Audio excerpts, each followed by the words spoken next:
Hello বঙ্গবাসী, আমি নীলাদ্রি আর বঙ্গবাসির টেকনোলজিতে তোমাদের সবাইকে স্বাগত। আরও একটা নতুন ভিডিও নিয়ে আমি চলে এসেছি, যেখানে তোমাদেরকে দেখাবো যে সেকেন্ড হ্যান্ড মোবাইল কীভাবে কেনা উচিত, কোন দামে কেনা উচিত, আর কী কী ট্রিক তোমাদের ফলো করা উচিত। কারণ ইউটিউবে এর নাম্বারও ভিডিওস রয়েছে যে কোথা থেকে মোবাইল কেনা উচিত, সেকেন্ড হ্যান্ড মোবাইল কমে পাওয়া যাচ্ছে, সেকেন্ড হ্যান্ড মোবাইল মার্কেট, মানে অনেক অনেক videos second hand mobile market নিয়ে, যে আইফোন পাওয়া যাচ্ছে 10,000 টাকায়, 5,000 টাকায়, কেউ লস করে দেয় না তোমায় বস। তো সেখানে গিয়েও, মোবাইল মার্কেটে গিয়েও তুমি কীভাবে লাভ করে বেরিয়ে আসবে সেটা আমি আমার ভিডিওতে শেখাই। আমি সেকেন্ড হ্যান্ড মোবাইল পারচেজ করার ট্রিক শেখাই। ওকে, বাকি তোমাদের জন্যই আমার এই সমস্ত মোবাইল কেনা, এই ভিডিওস বানানোর জন্যই। ভিডিও বানানোর পরে এটা আমার জন্য অপ্রয়োজনীয়, এই মোবাইলগুলো মানে আমার কোনো কাজে লাগবে না, সো আমিও সেল করে দিই। যদি তোমরা কেউ ইন্টারেস্টেড হও, তোমরা কিন্তু ডিসক্রিপশানে যেয়ে আমার সাথে, মানে আমার ফেসবুক পেজ রয়েছে, ফেসবুক পেজে যেয়ে আমার সাথে কন্ট্যাক্ট করতে পারো, বা ইনস্টাগ্রামে আমার সাথে কন্ট্যাক্ট করতে পারো। আর তোমাদের এখানে প্রফিটটা কি, আমি একটা জিনিসই বলে দিই। এই ভিডিওটাতে ধরো 5 থেকে 7 মিনিট ধরে এই ভিডিওটা হবে শুধু এই একটা মোবাইলের উপরে, যেখানে আমি ইচ অ্যান্ড এভরি প্রবলেম আর অ্যাডভান্টেজ সব কিছুর ব্যাপারে, এই মোবাইলটার ব্যাপারে বলবো। তো তোমরা সেপারেট মোবাইলটা নেওয়ার আগে একটা প্রপার ভিডিও পেয়ে যাচ্ছ এই মোবাইলটার বিষয়ে, তো অনেক বেশি তোমাদের ক্ল্যারিটি হয়ে যাবে মোবাইলটা নিয়ে। তো যদি তোমরা কেউ ইন্টারেস্টেড হও নিতে, তো মানে অনেকেই তোমরা ইন্টারেস্ট দেখাও আর অনেকেই মেসেজ করো, তাই জন্য যারা নতুন রয়েছে তাদের জন্য আমি বলে দিলাম, যদি কেউ ইন্টারেস্টেড হও তো তোমরা আমায় কন্ট্যাক্ট করতে পারো। সো আর একটা সেকেন্ডও সময় ওয়েস্ট না করে আজকের ভিডিওটা শুরু করা যাক। So why are you waiting for, চলুন শুরু করি।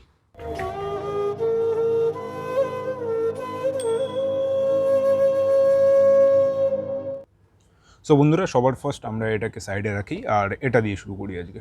এটা হচ্ছে, দেখি দিয়ে ফ্রিতে একটা কভারও পেয়ে গেছি, একটা মানে লেডিসের ফোন, যে কারণে একটু যত্নে টত্নে আছে, কভার টভার লাগানো। এই হলো ফোন, আর এটার উপরে কিন্তু র্যাপ করা। ওকে, যদি ভালো করে দেখো তোমরা, র্যাপ করা। আদারওয়াইজ ফোনে যদি বলি, এখানে টেম্পার গ্লাসও লাগানো, আমি খুলিনি, বাট যদি ভালো করে তোমাদেরকে দেখাই, এই জায়গাটা দেখতে হয় ডিসপ্লে আর বডি ফ্রেমের মাঝখানে, যে কোথাও কোনো রকম কোনো আঠা বেরিয়ে আছে কিনা। যে এটা কিন্তু এখনও মানে অরিজিনাল ডিসপ্লে রয়েছে ফোনে কোনো রকম কোনো খোলার সাইন নেই, ফোনটা পুরো ওকে কন্ডিশনে। কিন্তু আমি যদি একটুখানি এইভাবে দেখাই, স্লাইটলি ফোনটা বেন্ড।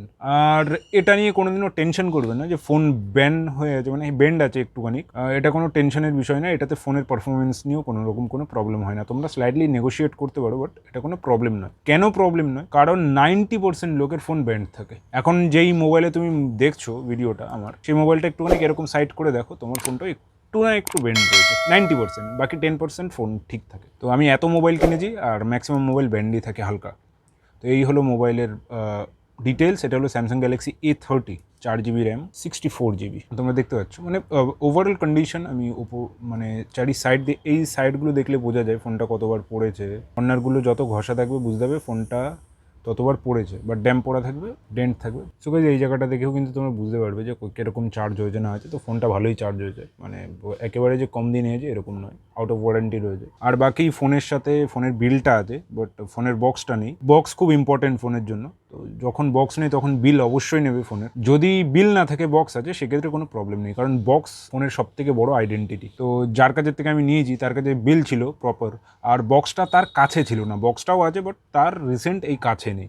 তো সে আমাকে বক্সের একটা ছবি তুলে পাঠিয়ে দিয়েছিল, সেই জন্য আমি নিয়ে নিয়েছি ফোনটা, কোনো রকম কোনো প্রবলেম নেই। এরকম একটা ফোন তোমরা সুপার অ্যামোলেড ডিসপ্লে, অরিজিনাল যদি ডিসপ্লে থাকে ফোনের সাথে লাগানো, তাহলে তোমরা লিস্ট 7 থেকে 8 হাজারে নিতে পারো, তোমাদের কোনো রকম কোনো লস হবে না।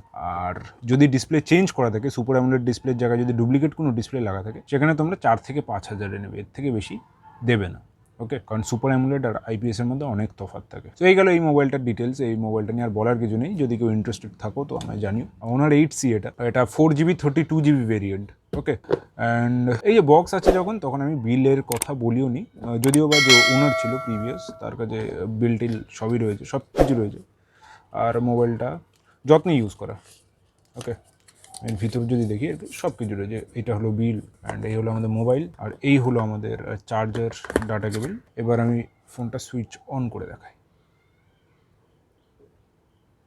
আচ্ছা, এবার এই মোবাইলটার ঘটনা দেখাই। ওকে, তোমরা কী করে বুঝবে যে মোবাইলের ডিসপ্লে চেঞ্জ করে দেখো। এই মোবাইলটা আমি যদি তোমাদেরকে দেখাই কাছের থেকে, দেখো এখান থেকে পেস্ট হালকা হালকা বেরিয়ে আছে। এই কর্নারটা যদি তোমরা ফলো করো, কর্নারটা দেখলেই তোমরা বুঝতে পারবে পেস্ট কিন্তু এই যে, ভালো করে ফলো করো।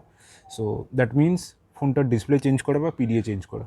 এবার আমি বলে দিচ্ছি কীভাবে বুঝবে তোমরা ফোনটার ডিসপ্লে চেঞ্জ করা। ফোন নেওয়ার সাথে সাথে ফুল ব্রাইটনেস করো। ফুল ব্রাইটনেস করার পরে এই যে ডিসপ্লেটা চেঞ্জ করা, এটা কোম্পানি ফিটেড অরিজিনাল ডিসপ্লে, যেই কারণে ডিসপ্লে কোয়ালিটি খুবই ভালো। ওকে, আমি সেটিংসে যেই ব্রাইটনেসটা তোমরা দেখতে পাচ্ছ, এটা ডুপ্লিকেট ডিসপ্লেতে কোনো দিনও এত ভালো ব্রাইটনেস আসবে না। সো এই যে ফোনটা, এই ফোনটার ডিসপ্লে চেঞ্জ করা ঠিকই, কিন্তু এটা অরিজিনাল ডিসপ্লে লাগানো। বাকি ফোনের যদি ডিসপ্লে চেঞ্জ করা থাকে, তোমরা কিন্তু বার্গেনিং করে টাকা কমিয়ে নিতে পারো। মানে যেই রেগুলার যে প্রাইসটা হয়, যেই প্রাইসে বিক্রি হওয়া উচিত, তার থেকে ডিপেন্ড অন মডেল 2, 3, 4, 5, 10,000ও কমে যেতে পারে। যে কী ফোন বিক্রি হচ্ছে সেটার উপরে ডিপেন্ড। সো এই হলো আমাদের ফোন। আমি একটা ফিজিক্যাল ওভারভিউ দিই, দেখো তোমরা। ফোনটা পড়েনি, অ্যাডভান্টেজ হলো এটাই, ফোনটা কিন্তু পড়েনি অত বেশি, মানে পড়ে যায় বাট খুব রাফলি পড়েনি। মাইনার কিছু স্ক্র্যাচেস রয়েছে, যেটা কিন্তু অ্যাকসেপ্টেবল। ক্যামেরা ফোকাস ধরছে না। আর ব্যাকের কথা যদি বলি, ব্যাকও মানে প্লাস্টিকই ব্যাক, এটা তো এরকম মানে 1 মাস চললেই এরকম হয়ে যাবে যদি আমি কভার না ইউজ করি। তো সেক্ষেত্রে ফোনের যা এজ, অ্যাটলিস্ট আমার যতদূর মনে 1.5-2 বছর তো এজ হবেই। তো সেই হিসেবে ফোন যথেষ্ট ভালো কন্ডিশনে রয়েছে। তো এই হলো আরেকটা ফোন। যদি তোমরা এই ফোনটা কোথা থেকে কিনতে যাও, 4GB 32GB মডেল, তোমরা অ্যাটলিস্ট 5 থেকে 5.5-এর মধ্যেই কেনার চেষ্টা করবে ফোনটা, এর থেকে বেশি দামে কিনবে না। ওকে, বাকি কন্ডিশনও ম্যাটার করে। এর থেকে যদি রাফ কন্ডিশন, যদি ডিসপ্লে চেঞ্জ থাকে, সেক্ষেত্রে 4-এর মধ্যে নেওয়ার চেষ্টা করবে। আর যদি এরকম গুড কন্ডিশনে থাকে, তো তোমরা 5,500-এও নিলে প্রবলেম নেই। আমি আশা রাখি তোমাদের এই ভিডিওটা ভালো লেগেছে। আর আমি এরকম ভিডিও আনতেই থাকি, যেখানে আমি তোমাদের এক একটা মডেল দেখিয়ে তার প্রাইস নলেজ দিই আর কেনার ট্রিকগুলো বলি। যেমন আমি বলেছিলাম তোমাদের ব্যান্ড ফোন, এটা কিন্তু একটু ব্যান্ড নেই, সেটটা দেখতে পাচ্ছ তোমরা। বাট এটা যদি আমি দেখাই, এটা স্লাইটলি বেন্ড আছে। সো ব্যাস এইটুকুনি কি আজকের ভিডিওটা। আমি আশা রাখি তোমাদের ভিডিওটা ভালো লেগেছে। যদি ভিডিওটা ভালো লাগে, লাইক করো, কমেন্ট করো অ্যান্ড শেয়ার অবশ্যই করো। কারণ অনেকেই সেকেন্ড হ্যান্ড মোবাইল কিনতে চলে যায় মার্কেটে, বাট নলেজ নেই যে তাকে কীভাবে ঠকানো হচ্ছে। তো তার অ্যাটলিস্ট উপকার হবে, তোমার তো উপকার হচ্ছে, তারও উপকার হবে। And the main important thing is subscribe করো। যদি নতুন হয়ে থাকো চ্যানেলে, প্লিজ সাবস্ক্রাইব করো, কারণ এই চ্যানেলে তোমরা ইন্টারেস্টিং অনেক ভিডিও পাবে। অ্যাজ ইউজুয়াল টেকনোলজি যেমন বোরিং, সেরকম বোরিং নয়, অনেক ইন্টারেস্টিং ভিডিও পাবে। সো এতক্ষণ সঙ্গে থাকার জন্য অনেক ধন্যবাদ। Thanks for watching. জয় হিন্দ, বন্দে মাতরম।